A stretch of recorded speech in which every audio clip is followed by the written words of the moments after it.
അധ്യായം 83. നാളെകളിൽ നേട്ടങ്ങൾ സ്വന്തമാക്കാൻ ആഗ്രഹിക്കാത്തവരായിട്ട് ആരും തന്നെയില്ല. ഇന്നിൻ്റെ സമയത്തെ വേണ്ടതുപോലെ ഉപയോഗപ്പെടുത്തിയാൽ മാത്രമാണ് നാളെകളിൽ നേട്ടങ്ങൾ സ്വന്തമാക്കാൻ നമ്മളിൽ പലർക്കും ഒരുപക്ഷേ കഴിയുകയുള്ളൂ. ഇന്നിൻ്റെ സമയം നഷ്ടപ്പെടുത്തിയാൽ നേട്ടങ്ങൾ നമ്മളിലേക്ക് വരുന്നതിന് കാലതാമസമുണ്ടായേക്കാം. നമ്മൾ നല്ലതുപോലെ കഷ്ടപ്പെട്ടാൽ ഒരു നാൾ നമ്മൾക്ക് നേട്ടങ്ങൾ സ്വന്തമാക്കാൻ കഴിയുമെന്ന് പൂർണ്ണമായി വിശ്വസിക്കുക. നമ്മുടെ ജീവിതത്തിലെ ഓരോ നിമിഷവും വളരെയേറെ വിലപ്പെട്ടതായി കാണുക. നഷ്ടപ്പെടുത്തിയ സമയങ്ങൾ ഒരിക്കലും പോലും തിരികെ കിട്ടില്ല എന്ന് മനസ്സിലാക്കുക. നാളെകളെപ്പറ്റി നമ്മൾ ഓരോരുത്തർക്കും പ്രതീക്ഷകൾ ഉണ്ടാവണം. നേട്ടങ്ങൾക്ക് വേണ്ടി പരിശ്രമിക്കാൻ തയ്യാറാവണം. നമ്മുടെ നേട്ടങ്ങളാണ് നമ്മൾക്ക് സന്തോഷവും അഭിമാനവും ആത്മവിശ്വാസവും നൽകുക.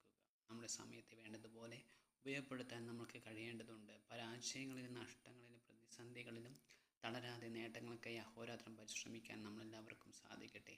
തകർച്ചകളിൽ തളരാതെ ഒരു നാൾ നേട്ടങ്ങൾ കൈവരിക്കാൻ കഴിയുമെന്നുള്ള പൂർണ്ണ വിശ്വാസത്തോടെ മുന്നേറാൻ കഴിയട്ടെ.